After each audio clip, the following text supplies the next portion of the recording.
Assalamualaikum warahmatullahi wabarakatuh.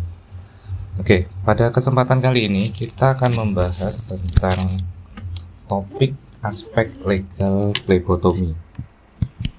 Ya, jadi ini lanjutan dari materi yang sebelumnya. Oke, nah kita tahu ya, kita sadar bahwa yang namanya plebotomi atau teknik sampling pengambilan darah itu ya artinya ada hubungan antara ATLM dengan pasien ya, ada komunikasi, ada interaksi. Nah, oleh karena itu pasti ada hal-hal undang-undang yang mengatur hal tersebut agar di koridor atau batasan yang seharusnya. Ya, di sini kita akan membahas tentang aspek legalnya. Oke, seperti itu. Kita langsung masuk ke materi. Nah, kenapa sih kita perlu tahu aspek legal khususnya plebotomi ini? Karena kita ada yang namanya resiko, ya nggak, resikonya apa? Ya, jadi ketika ATLM ya ingin mengambil darah sampel ya, entah itu mau berapa cc dan sebagainya, ada resiko yang mungkin terjadi. Nah, resiko-resiko itu yang perlu kita pahami, perlu kita cegah, sehingga jangan sampai hal tersebut terjadi dan akhirnya menimbulkan kerugian bagi si pasien. Karena perlu kita ketahui kalau pasiennya mengalami kerugian, kemudian ujung-ujungnya dia protes, dia kecewa, maka dampaknya bisa ke mana-mana ya. Satu contohnya ya, dia dari kekecewaannya kemudian dia melapor ke manajemen atau bagian customer service yang akhirnya bisa ya terjadi masalah ya bagi si ATLM-nya ataupun yang lebih parah lagi. Ya, kita sepakati tidak pengen terjadi hal tersebut. Oleh karena itu, kita harus paham ya sebagai ATLM itu resiko-resiko tersebut, kemudian untuk kita lakukan pencegahan. Ya. Nah, dalam plebotomi sendiri ada 3 hal yang harus dipahami, yaitu yang pertama adalah aspek legal terkait etika, kemudian hukum dan bioetika. Nah, apa beda dari ketiganya? Kita bahas. Nah, yang pertama adalah etika. Bahwa di sini petugas kesehatan secara keseluruhan, secara umum, ya, secara khususnya adalah tenaga ATLM. Nah, itu harus memperhatikan etika ketika berhadapan atau bertemu atau ada komunikasi dengan si pasien. Terus apa yang harus dilakukan secara etika? Yaitu berbuat baik dan adil dengan cara memberikan perlakuan yang sama tanpa mempertimbangkan sara. Jadi nggak boleh karena ini sama-sama sukunya Sasak, ini sukunya Jawa, ini susunya Bima dan sebagainya, kemudian memperlakukan pasien berbeda, lebih baik, lebih ramah dan sebagainya. Nah, itu nggak boleh. Jadi secara etika harus sama, jadi harus profesional ya.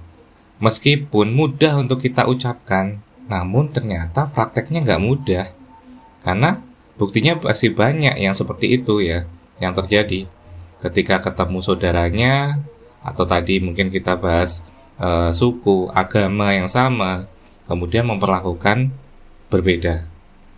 Ya, ini nggak boleh. Jadi harus sama. Ya, siapapun itu, bahkan mau secara ekonomi, mau itu jabatannya gubernur, mau itu wali kota, mau itu bupati, ya siapapun itu, kita harus memberikan pelayanan yang sama, yang profesional. Ya. Meskipun ya kalau kita bicara kondisi kenyataannya, kadang tuh kalau di praktek misalnya di rumah sakit, kemudian kita tahu bahwa ketika kita baca data rekam medisnya, ternyata pasien yang mau kita datangin, yang mau kita ambil sampelnya adalah orang terpandang. Ya, contohlah keluarga wali kota ataupun gubernur seperti itu. Ya, itu akan menjadikan kita lebih tegang gitu ya, lebih tegang. Kemudian juga yang kalau biasanya ya santai ambil darah itu jadi lebih tremor gitu ya, gemeteran ya. Kadang seperti itu. Padahal ya kalau kita bicara etika profesional ya, siapapun itu kita harus memperlakukan yang sama. Artinya ya kita harus mengkondisikan hal tersebut bahwa kita harus memberikan yang optimal seperti itu. Namun ya faktanya memang masih banyak kayak gitu. Kita gemeteran tremor karena takut salah. Padahal kalau yang sebelum-sebelumnya dengan orang yang mohon maaf misalnya secara ekonomi lebih rendah pun ya harusnya sama. Kita juga harus takut salah ya, takut tidak sesuai dengan yang seharusnya seperti itu. Oke, jadi kembali lagi poin yang pertama adalah etika dalam hal ini adalah memberikan perlakuan yang sama tanpa mempertimbangkan atau memperdulikan sara ya, suku, agama, ras dan sebagainya. Jadi harus sama. Oke, lanjut. Nah, kemudian di poin yang kedua adalah hukum. Nah, hukum di sini adalah segala sesuatu yang merugikan pasien baik fisik, psikis ataupun materi.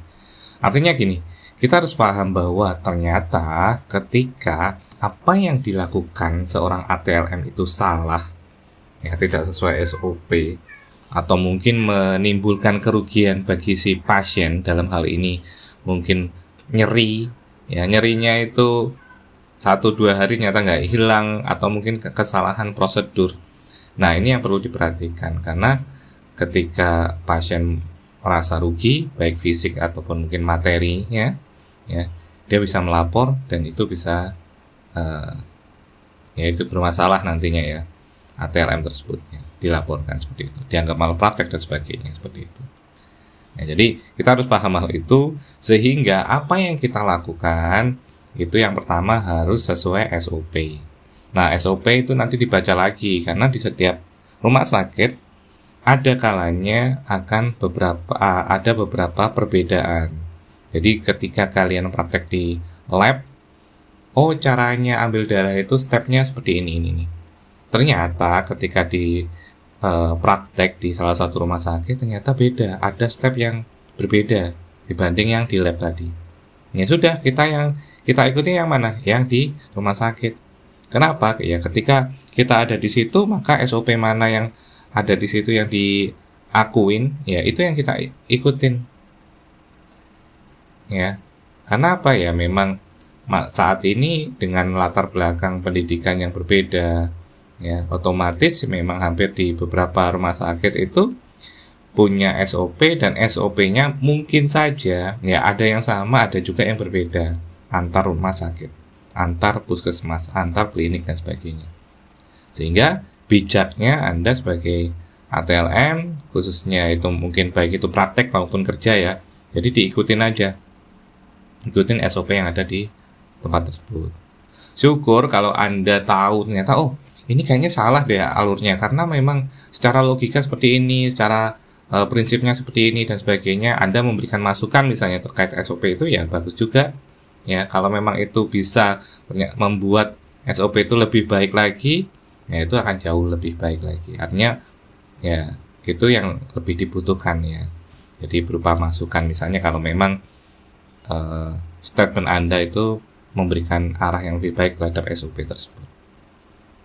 Oke, kembali lagi ya. Yang pertama adalah harus dipatuhin SOP yang ada. Ya, itu adalah syarat agar kita terlindung dari hal-hal yang seperti ini. Oke, kemudian setelah SOP yang kedua adalah ya selalu membaca data ya khususnya rekam medis dari pasien. Ya, jadi jangan sampai ketika diinstruksikan untuk ambil darah misalnya di pasien A dan sebagainya ya kita langsung jalan untuk ambil darah, tapi coba kita lihat lagi ya kondisinya, riwayatnya, mungkin ada bagian tubuh misalnya di tangan yang luka dan sebagainya sehingga kita bisa mengantisipasinya. Contoh misalnya ada pasien nyata dia luka bakar ya, kalau Anda nggak baca detail untuk rekam medisnya Anda langsung berangkat kan mungkin Anda nggak prepare, nyata tangan kanan dan kirinya luka bakar yang cukup parah sehingga tidak bisa kita ambil untuk sampel darahnya. Kita harus ambil di tempat yang lain. Nah itu tentu butuh pemikiran juga, butuh proses improvisasi yang cepat. Oleh karena itu akan lebih baik sebelum turun ke pasien dibaca dulu ya riwayatnya seperti apa, sehingga lebih prepare di awal. Kalaupun ada alat-alat tambahan yang dibutuhkan, nanti bisa di prepare ya, sehingga ketika datang ke pasien sudah siap ya, tidak lagi misalnya ketinggalan alat satunya, ambil lagi dan sebagainya ya. Itu akan menunjukkan ketidakprofesionalitas dari tenaga kesehatan. Oke, sekali lagi ya, patuhi SOP-nya, kemudian tadi pastikan baca dulu datanya agar ya tidak terjadi hal-hal yang tidak diinginkan ya. Karena sekali lagi kita sangat menjadi seksi dalam artian ranah kesehatan tuh seksi banget untuk di obok-obok. Jadi banyak saat ini itu lembaga-lembaga hukum, baik yang swadaya maupun yang pemerintah ya, artinya yang legal ya, itu ya mengkaji atau meneliti ya, mengobservasi di lingkup kesehatan ya. Apa yang diobservasi ya, tadi hal-hal yang ternyata ada malpraktek, nah itu akan di blow up, dimunculkan ya. Jadi banyak istilah ya, artinya ini ya nggak semuanya, tapi ada oknum-oknum tertentu yang memanfaatkan hal tersebut gitu ya. Jadi dengan sengaja untuk mencari kira-kira ada masalah apa sih di lingkup kesehatan, kemudian dia blow up ya. Tujuannya apa ya, dia terkenal ya, biar dia terkenal, atau sebaliknya tadi memfasilitasi pasien yang tadi yang misalnya ada yang keberatan dan sebagainya, dikomporin ya, kemudian nanti ya dia yang akan membantu untuk menyelesaikan kasusnya. Dapat ujung-ujungnya siapa yang dicari? Cuannya, uang, seperti itu. Jadi hati-hati. Jadi ada oknum-oknum tertentu yang tadi kita bicara, dia akan mengamati gerak-gerik tenaga kesehatan ketika begitu bermasalah, melakukan malpraktek ya, nanti bisa menjadi bahan untuk di blow up ke media massa dan sebagainya. Oke, nah, jadi ini menjadi hal penting ya. Tadi etika, ini paham hukum ya, aturan-aturan mana yang boleh dilakukan oleh ATLM, mana yang nggak boleh, ini harus dipahami. Jadi tahu batasannya. Ya, dulu sebelum ATLM itu berkembang pesat seperti sekarang, ketika pengambilan darah dan sebagainya itu ya dilakukan oleh perawat. Ya, perawat. Namun dengan adanya aturan yang baru, kemudian bahwa kebijakan bahwa yang namanya pengambilan darah itu ranahnya dari ATLM, ya otomatis sudah bergeser ya, bukan lagi perawat untuk pengambilan darahnya. Nah, ini kan butuh pemahaman hukum ya, pemahaman aturan-aturan. Jadi jangan anti dengan aturan, jadi harus tahu PP mana, Permenkes mana, undang-undang mana yang mengatur segala macamnya. Sehingga ketika kita bertindak, kita melakukan sesuatu itu ada dasarnya, kita nggak asal melakukan gitu. Sehingga ketika ada yang protes dan sebagainya, ya kita bisa menjelaskan secara koridor hukum ya, atau ilmiah seperti itu. Oke, kita lanjut.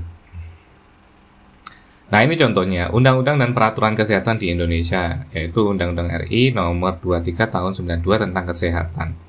Yang bunyinya seperti ini. Tenaga kesehatan bertugas menyelenggarakan atau melakukan kegiatan kesehatan sesuai dengan bidang atau kewenangan tenaga kesehatan. Ya, jadi sesuai dengan kewenangannya, nggak boleh lompat batas, lompat pagar, itu nggak boleh. Jadi apa yang menjadi kewenangan ATLM, yaitu kerjakan yang ranahnya ATLM. Ya. Nah, lanjut, tenaga ATLM wajib 1. Memiliki latar belakang pendidikan yang sesuai dengan kualifikasinya yang dibuktikan dengan ijazah.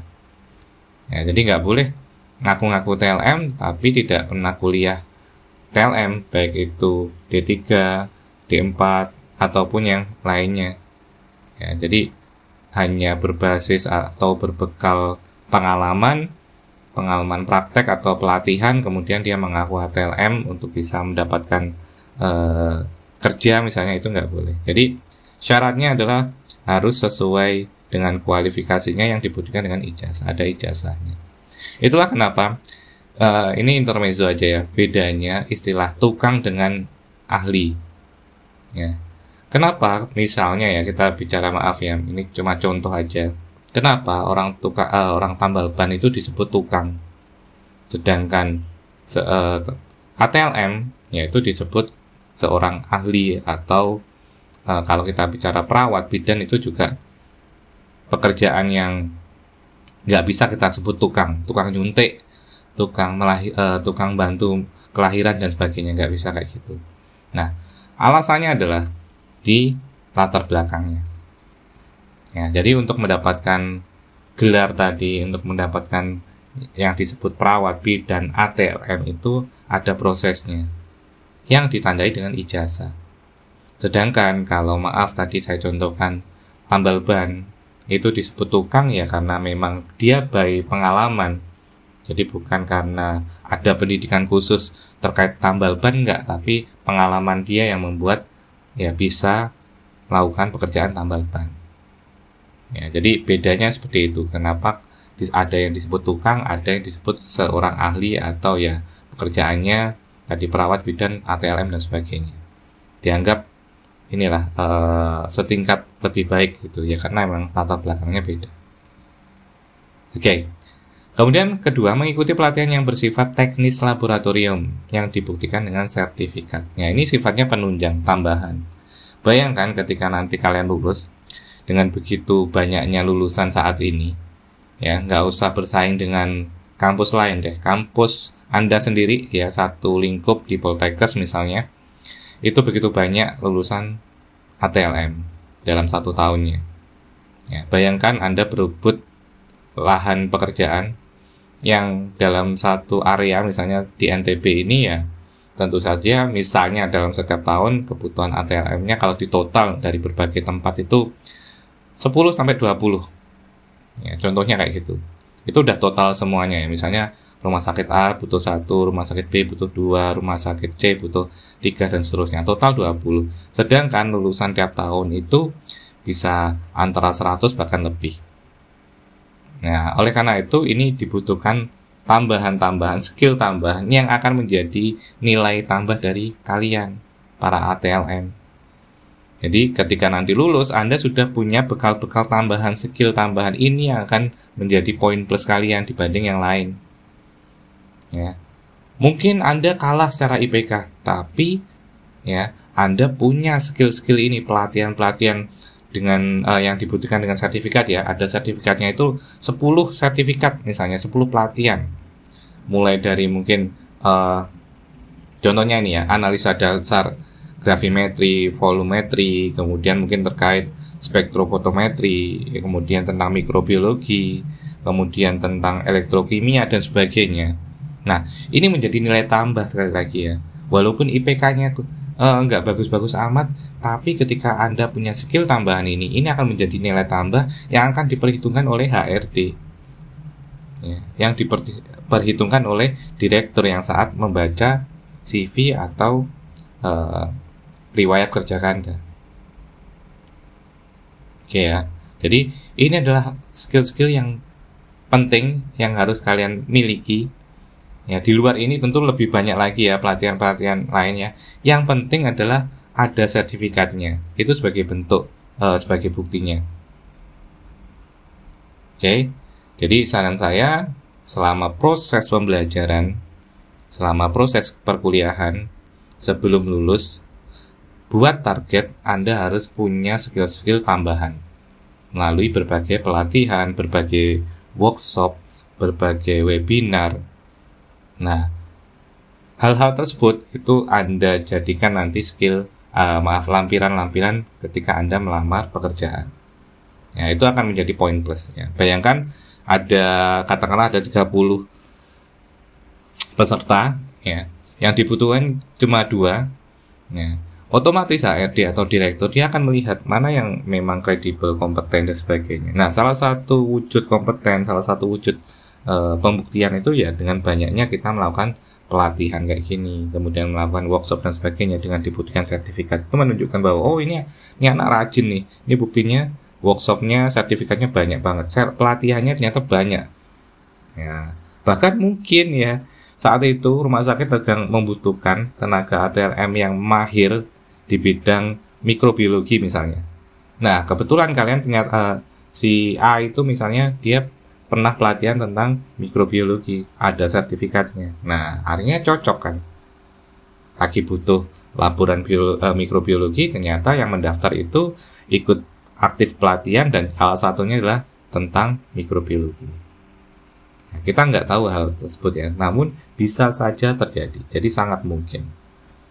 Ya, jadi oleh karena itu tambah nilai jual Anda, nilai jual kalian semua dengan ikut pelatihan.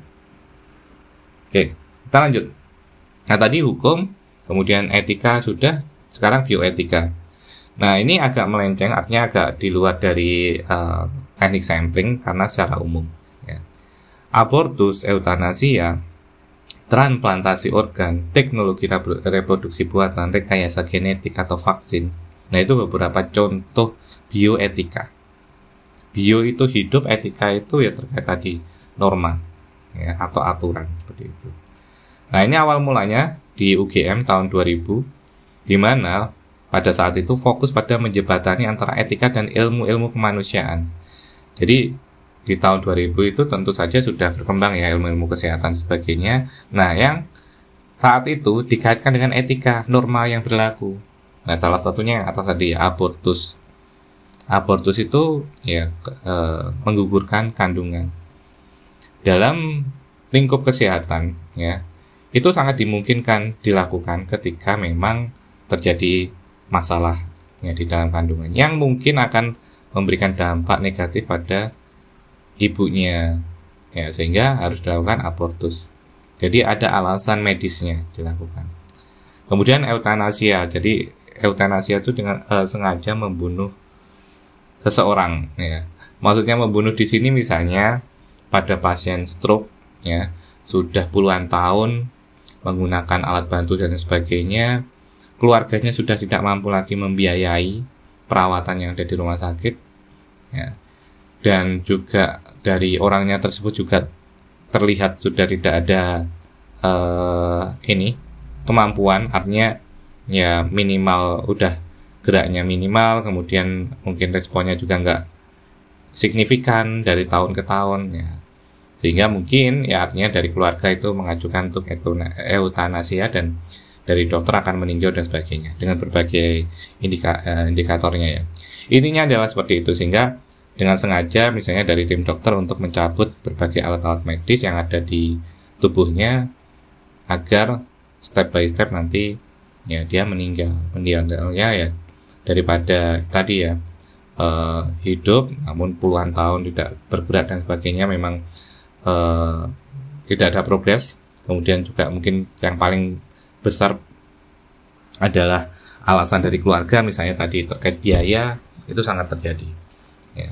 Nah, hal-hal ini dari dua ini aja, artinya ini banyak pro kontra khususnya di Indonesia ya. Jadi kalau kita bahas ilmu kemanusiaan tadi dikaitkan dengan etika ya, ini contoh abortus, eutanasia. Ini abortus kan nggak boleh sembarangan. Jadi kalau sekarang lihat ada dukun yang mengaborsi dan sebagainya, itu ilegal ya karena memang nggak boleh ya. Jadi secara etikanya membunuh itu kan sesuatu yang ya nggak seharusnya gitu, walaupun apapun alasannya ya. Begitu juga eutanasia ini di Indonesia khususnya masih belum legal ya, jadi belum menjadi hal yang aneh ya kalau sampai terjadi eutanasia. Dan kalau di luar negeri itu sudah banyak contoh-contoh, dan itu ya kayak diakuin aja ya legal secara hukum, karena memang ya tadi ada beberapa faktor yang latar belakang. Nah itu, jadi kaitan kemanusiaan dikaitkan dengan etika, norma yang seharusnya seperti apa. Oke, 3 prinsip bioetika. Yang pertama, menghormati siapapun, bahkan orang gangguan jiwa pun dihormati ya. Ini dalam hal bioetika itu. Jadi nggak boleh asal walaupun mentang-mentang orang gangguan jiwa terus kita bisa pakai untuk jadi pasiennya atau mungkin jadi uji coba dan sebagainya, nggak boleh juga. Kemudian berbuat baik, di sini tidak memanfaatkan, tidak sakit. Dibilang sakit ini contohnya ya. Jadi misalnya kita mengelabui ketika mungkin salah satu dari kita, misalnya kalau kemarin saya contohkan gini aja deh, COVID ya, di masa COVID itu kan ada relawan-relawan untuk uji coba vaksin. Nah, itu kalau ya kita bicara berbohong ya, ada juga yang kayak gitu mungkin ya, merasa dirinya nggak apa-apa, nggak ada kendala dan sebagainya. Tujuannya apa? Biar dapat uang gitu, padahal di satu sisi ternyata dia membahayakan dirinya sendiri. Atau mungkin sebaliknya, ya, tidak sakit tapi dibilang oh iya sakit nih, pengaruhnya gini-gini, efek vaksinnya dan sebagainya, untuk mendapatkan tadi bantuan santunan dan sebagainya. Nah, ini juga menjadi hal yang perlu diperhatikan. Yang ketiga, tidak merugikan, non maleficent atau malpraktek. Ya, jadi itu tadi salah satunya. Kalau kita kembali flashback ke belakang, tadi ada hukum, ya, itulah pentingnya kita paham hukum, paham aturan agar apa yang kita lakukan memang sesuai koridornya, tidak melebihi batasan dari ATLN. Nah, ini contoh ya, syarat jadi relawan uji klinis vaksin COVID-19 saat itu ya.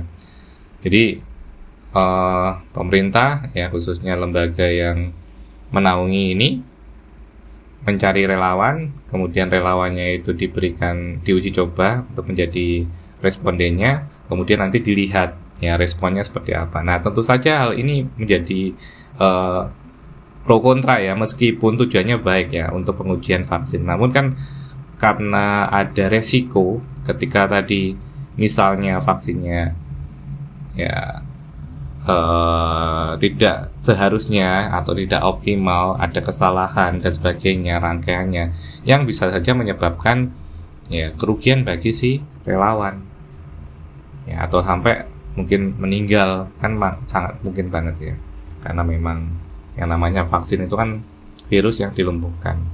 Tapi seberapa ganasnya virus itu kan diuji coba segala macamnya melalui uji klinis ini. Nah, hal yang seperti ini walaupun tujuannya baik, namun ya banyak pro kontra ya saat ini masih ada.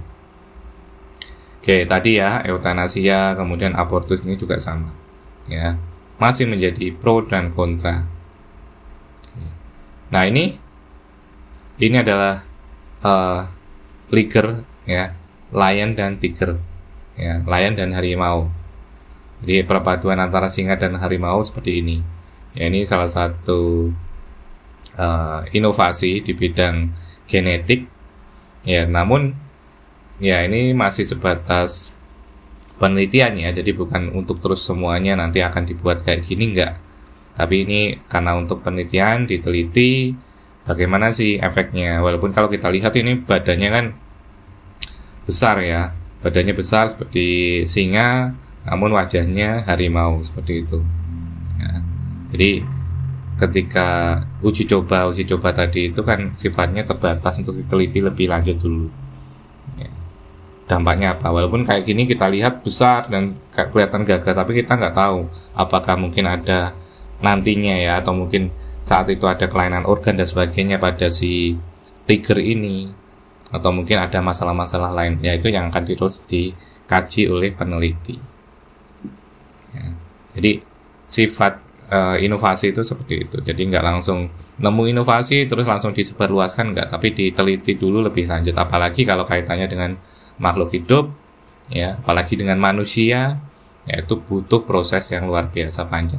Makanya kalau kemarin kita bicara vaksin yang dibuat Indonesia itu tahapannya panjang, ada uji 1, 2, 3 dan seterusnya ya, karena tadi memang untuk memastikan bahwa ketika menjadi didistribusikan secara umum itu sudah aman ya.